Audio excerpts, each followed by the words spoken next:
মনোবীক্ষণ polyclinic, চিকিৎসার জগতে এক দশক। এখন এখানে সব বিষয়ে ডাক্তারবাবু এক ছাদের তলায়। ফোন করুন 7477799515 এই নম্বরে। নিম্নচাপের বৃষ্টির জেরে ক্ষতির মুখে সবজি চাষিরা। জমিতে দেখা দিচ্ছে ধসা রোগ। এই সময় কৃষকদের রোগ পোকার হাত থেকে সবজি বাঁচানোর পরামর্শ দিলেন কৃষি বিজ্ঞানী। Palm Aqua resort, luxury resort for quality time, near Shibpur toll plaza, Gopgram, Nabagram, Murshidabad. For booking call 9883035055 এবং 8001004422। কয়েকদিনের অস্বস্তি কাটিয়ে নিম্নচাপের জেরে ফের শুরু হয়েছে বৃষ্টি। দিন দশেক আগে টানা বৃষ্টিতে অনেকটাই সবজি নষ্ট হয়েছিল। এর মধ্যেই চড়া রোদে শুকিয়ে গেছে অনেক সবজি গাছ। নতুন করে বৃষ্টি শুরু হওয়ায় অনেক জমিতে জল জমে নষ্ট হয়ে যাচ্ছে সবজি থেকে কলাই।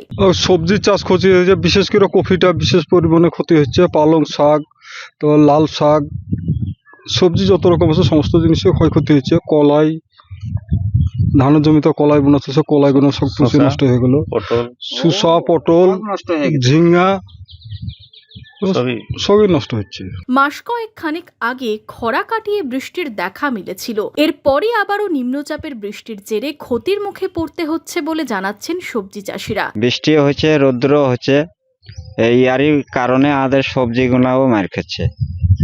শাক, কফি আরও বিভিন্ন রকমের সবজি যাকে বলে, শসা, পটল, বেগুন যাকে বলে, এই ওয়েদারের লেগে আমাদের সবকিছু নষ্ট হয়ে যাচ্ছে। এতে তো আপনাদের লস হচ্ছে, প্রচুর পরিমাণ লস। এই সময় এই বৃষ্টির জমা জল ধানের পক্ষে লাভজনক হলেও সবজির ক্ষেত্রে কিন্তু ক্ষতি ডেকে আনছে। অনেক জমিতেই ধসা রোগ দেখা দিচ্ছে। এর জেরে বাড়ছে সবজির দাম।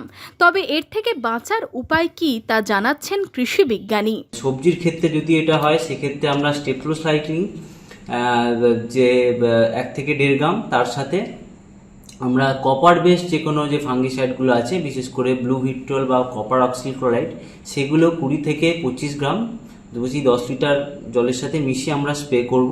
আবহাওয়ার খামখেয়ালিপনায় একদিকে যেমন মার খাচ্ছে সবজি, অন্যদিকে বাজারে গেলে তার আঁচও মিলছে মধ্যবিত্তের। বেলডাঙ্গা থেকে রামচন্দ্র বিশ্বাসের রিপোর্ট, ইমাজিন কমিউনিটি মিডিয়া।